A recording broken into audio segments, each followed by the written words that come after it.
Few of us really understand the weird world of quantum physics, but our bodies might take advantage of quantum properties. If there is any subject that perfectly encapsulates the idea that science is hard to understand, it's quantum physics. Scientists tell us that the miniature denizens of the quantum realm behave in seemingly impossible ways. They can exist in two places at once, or disappear and reappear somewhere else instantly. The one saving grace is that these truly bizarre quantum behaviors don't seem to have much of an impact on the microscopic world as we know it, where classical physics rules the roost. Or at least that's what scientists thought until a few years ago. Quantum processes might be at work behind some very familiar processes.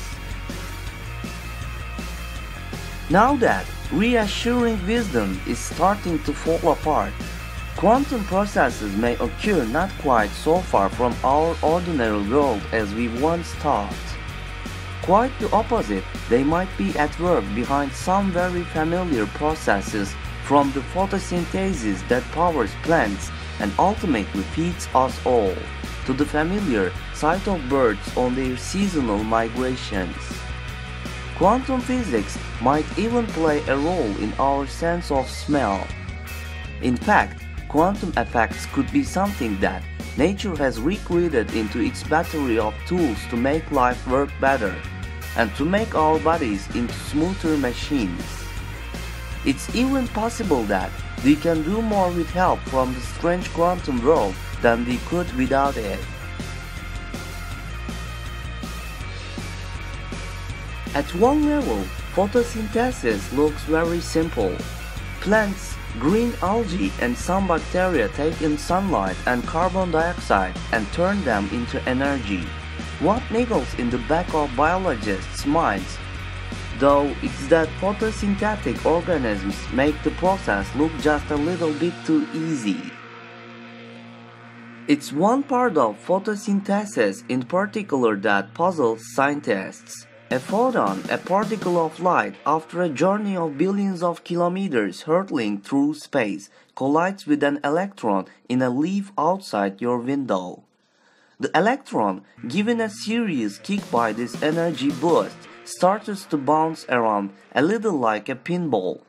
It makes its way through a teeny part of the leaf cell and passes on its extra energy to a molecule that can act as an energy currency to fuel the plant. Photosynthetic organisms make the process look just a little bit too easy. The trouble is, this teeny pinball machine works suspiciously well. Classical physics suggests the excited electron should take a certain amount of time to carry around inside the photosynthetic machinery in the cell before emerging on the other side. In reality, the electron makes the journey far more quickly. What's more, the excited electron barely loses any energy at all in the process.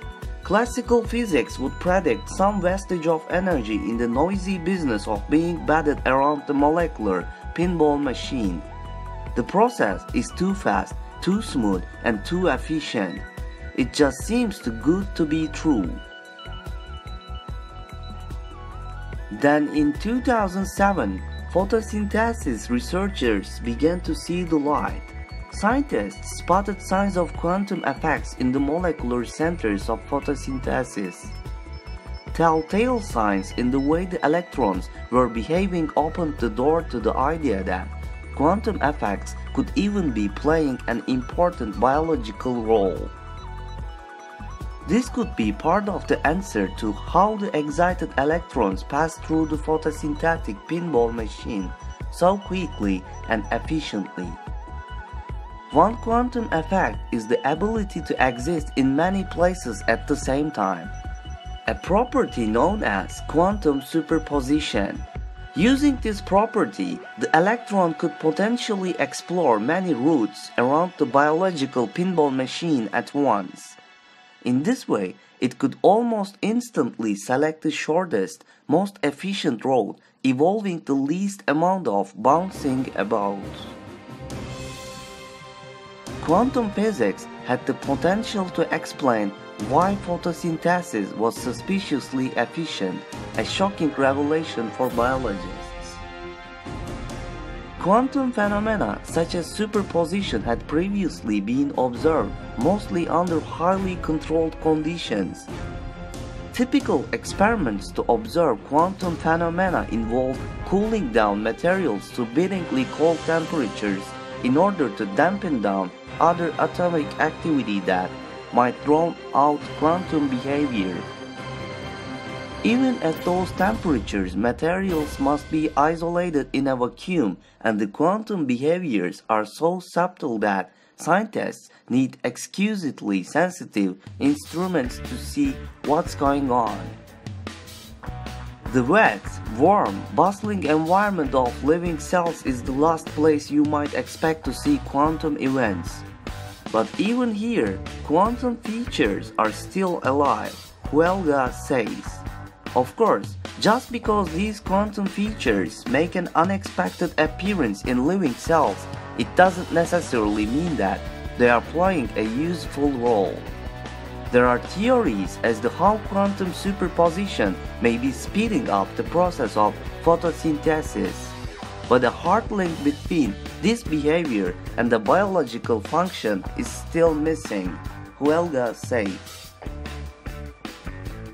The next step will be having some quantitative results saying that the efficiency of this biological machine is this due to quantum phenomena. Quantum effects in biology aren't just a quirk of plants and other organisms that do the peculiar job of turning sunlight into fuel. They may also provide an answer to a scientific puzzle that's been around since 19th century. How migratory birds know which way to fly.